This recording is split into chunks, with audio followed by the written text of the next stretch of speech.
like seeing when mini racers make something that hasn't been made in the 155 scale cars diecast line. Oftentimes it'll be an original design created for the minis, and I always enjoy those, but on very rare occasions we get releases for the mini racers that have never been made as 155 scale diecasts, despite having appeared in Cars media. I really can't think of all that many examples aside from the car in this pack right here, and the UFM Mater that I recently reviewed from one of the other new mini packs. But yeah, despite the fact that Radiator Springs McQueen appears on dirt roads for basically the entire duration he's on screen in the first Cars movie, both by the Wheelwell Motel and on the dirt track in the credits, we have never received a dirt track variant of Radiator Springs McQueen for the 155 scale diecast line.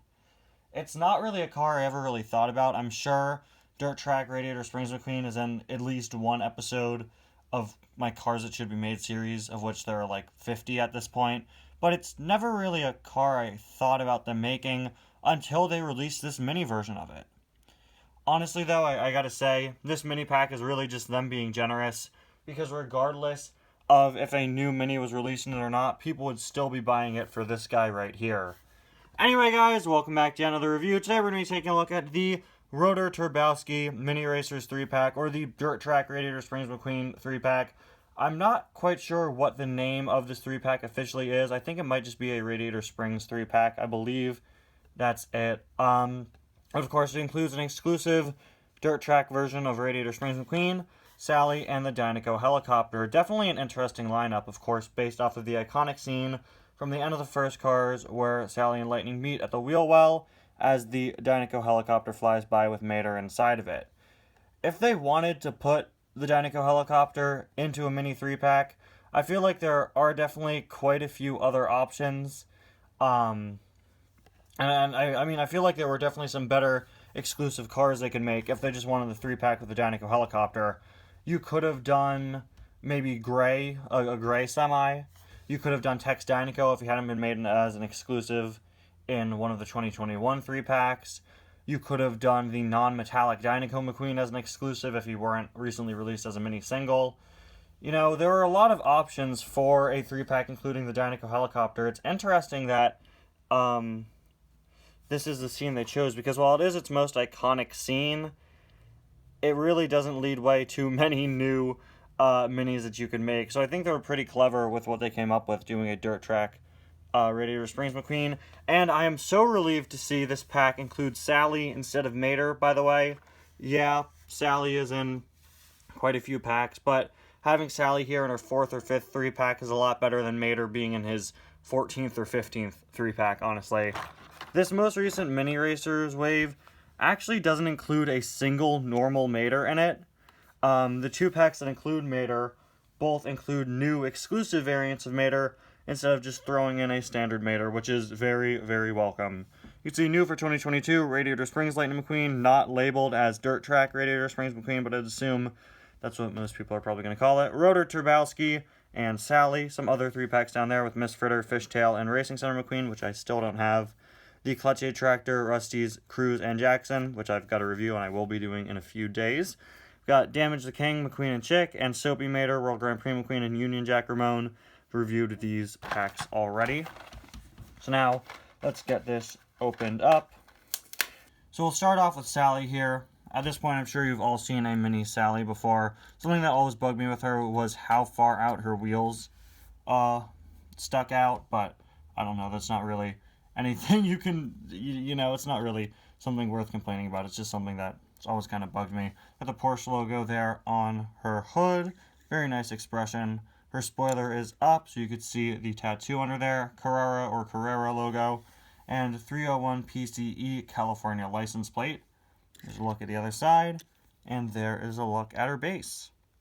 Now moving on to Rotor here, he was our first ever mini racer air vehicle.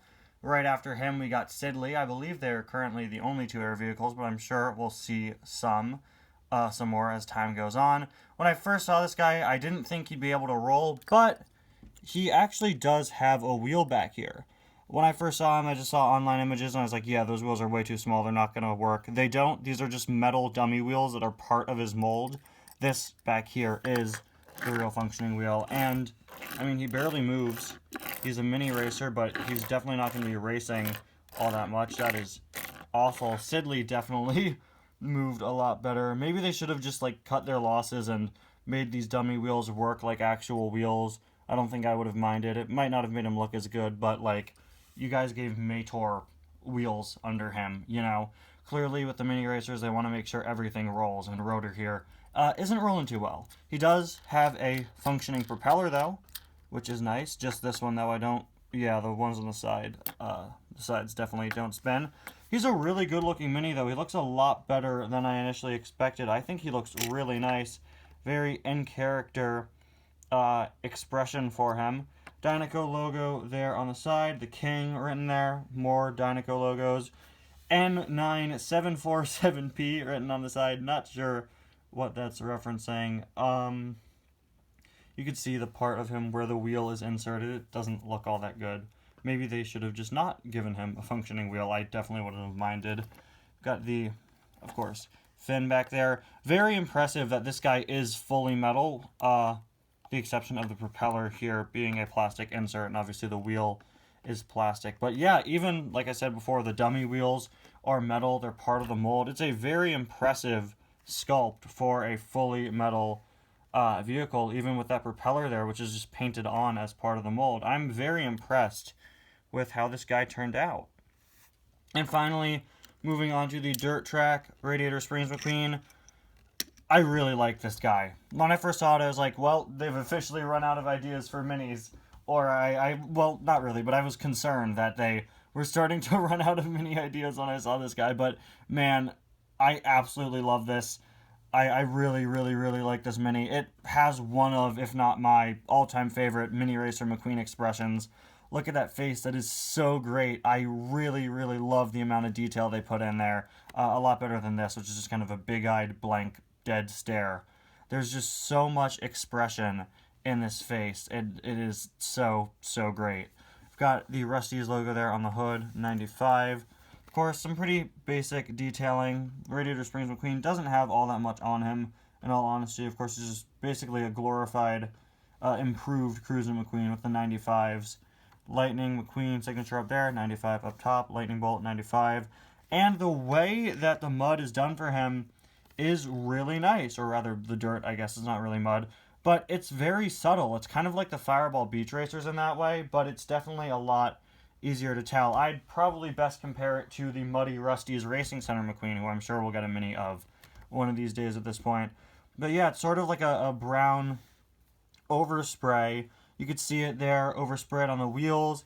The exhaust there is all muddy. You can see the secondary sponsors down there, too small for me to make them out. Rusty's there. The whole car just kind of has, like, at least on the bottom of him, a sort of dirty overspray, which is just really, really well done. It's a very impressive mini. It's one we didn't even need, but one that they went way above and beyond with. You could see that continue there. And yes, the wheels themselves are painted brown, as is the entire base. A very impressive mini.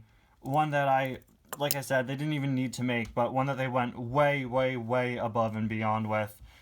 Honestly, just how above and beyond they went with this mini really surprises me. Like I said earlier, people were going to get this pack for Rotor alone. I know that's the main reason why I wanted it until I started looking closer at this McQueen and realized how cool I thought it was.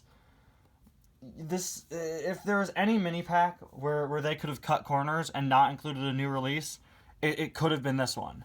You know, you have Rotor, who I think would just completely sell the pack and probably will, especially with younger kids. But they really just went all out for the exclusive mini, which wasn't even one they needed to make. So, bravo, Mattel. I will applaud you. I really like this pack. Anyway, guys, thank you so much for watching, and I'll see you guys next time. Bye now.